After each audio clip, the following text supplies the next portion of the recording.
तेज झटके महसूस किए गए हैं। जानकारी लगातार जुटाई जा रही है और ये झटके इतने तेज थे कि अगर आप कुर्सी पर बैठे हैं तो आसानी से आप ये झटके महसूस कर पा रहे थे। अगर आपके घर में लाइट है या शैंडलियर्स हैं तो आपको वो हिलते हुए नजर आ रहे थे। ऑफिस में हैं तो ये भूकंप के झटके महसूस किए गए हैं। लोग जो तमाम कमर्शियल इलाके हैं जहां पर बिल्डिंग्स हैं, ऑफिसेज हैं, बाहर आ गए।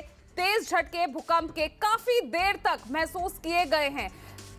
और मेरी सहयोगी पल्लवी झा जुड़ रही ज्यादा जानकारी के साथ। पल्लवी, क्या अपडेट मिल रहा है? तेज झटके महसूस किए गए हैं और मुझे लगता है कि आपने महसूस किया होगा। पल्लवी। बिल्कुल, देखिए पूजा, जिस तरीके के झटके महसूस किए गए काफी समय तक रहा है और ऐसे में दिल्ली एनसीआर में रहने वाले लोगों को साफ तौर पर पता चला कि भूकंप किस तरीके का था।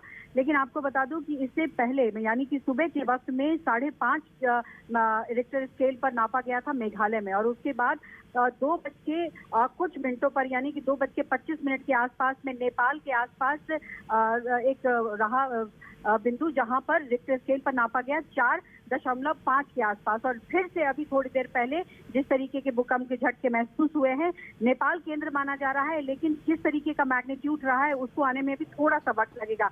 लेकिन मैग्नीट्यूड 4 से ऊपर ही था, इसीलिए इस तरीके के झटके महसूस किए गए हैं। लेकिन फिलहाल किसी जान माल का नुकसान अभी तक तो नहीं दिख रहा है। लेकिन भूकंप के जो झटके थे वो इस कदर थे कि कुछ सेकेंड से ज्यादा दिख रहे थे और ऐसे में महसूस हुआ कि किस तरीके से जो है घर के जो सामान थे वो हिल रहे थे, पंखे हिल रहे थे।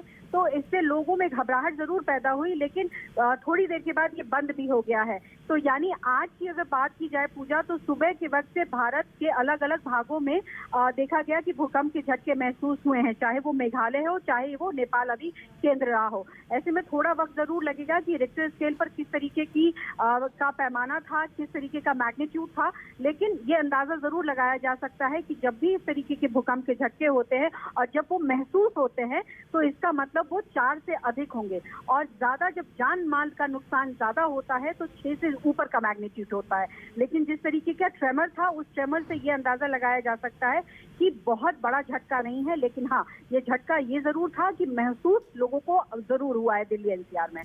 ठीक है। अच्छा पल्लवी, क्योंकि आप तो फील्ड में ही मौजूद हैं तो आपने भी हलचल देखी, क्योंकि दिल्ली एनसीआर में जिस तरह से तेज झटके और कुछ सेकंड्स तक ये झटके महसूस किए गए हैं, तो क्या हलचल आपने देखी दिल्ली की सड़कों पर? इसमें मैं स्पष्ट कर दूं कि जो लोग इस वक्त सड़क